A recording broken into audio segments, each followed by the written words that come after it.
ka rol lai hun le ka chak lai ni ka wang lai hun le kum zong te kha itan pe phal lovin lalpa ka du danin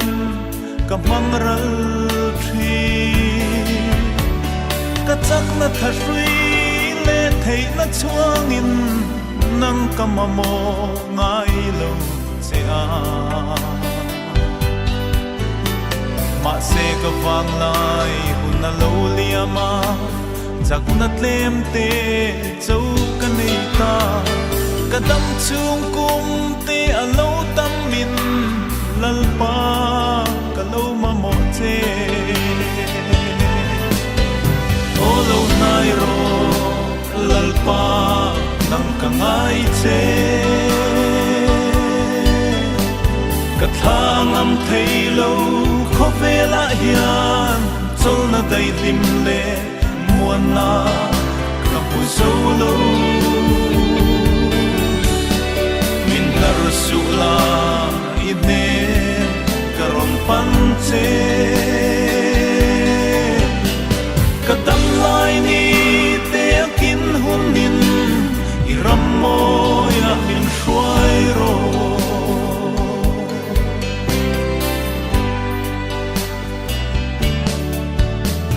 ram ro pui le til ti thei te po an ral le thin kho ve la hian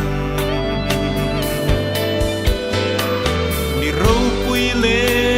mi ming thang te kha dai rial changin an tham ral thin ka khwal sin kum le ka dam chen tur eng tiang nge ni don ka hre thiam si lo ka hring nun par bul alo chuayanga ka top na ni alo then nin ka kianga om reng ro lal isu nang zo kama mo che o lo nai ro lalpa nang ka ngai che ka thang am thei lo kho ve la hian chol na dai lim le muan na ka pu zo lo min na su la ine karon pan che ka dam lai ni te kin hun nin i ram mo ya min shuai ro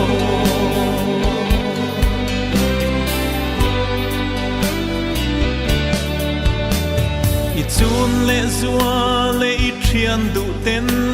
sira nolin nu tiang an chon che mo mangai ber i im nga na chuan kuanang nolin aphat san che mo rai ra vangai chin lai leng te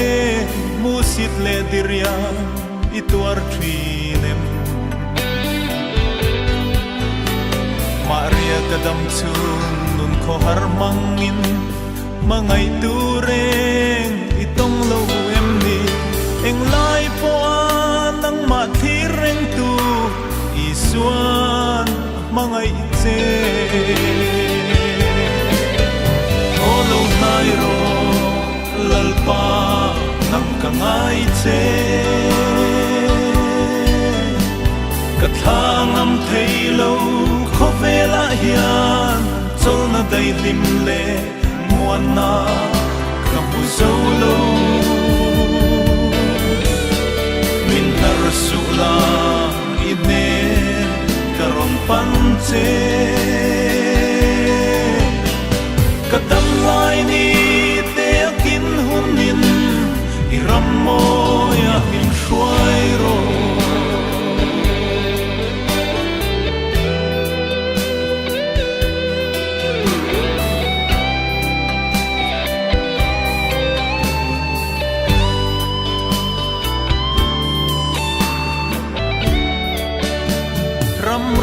pui le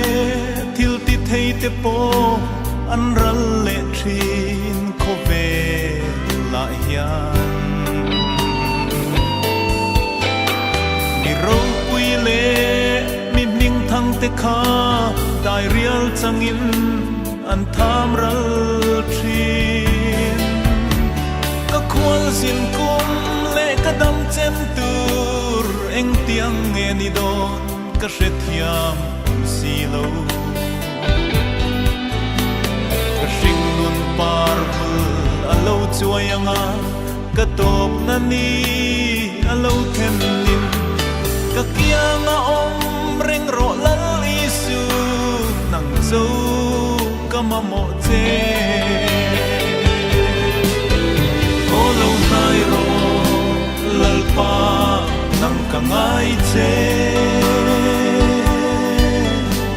ka thangam thei lo kho ve la hian chol na dai lim le muan na ka bu zo lo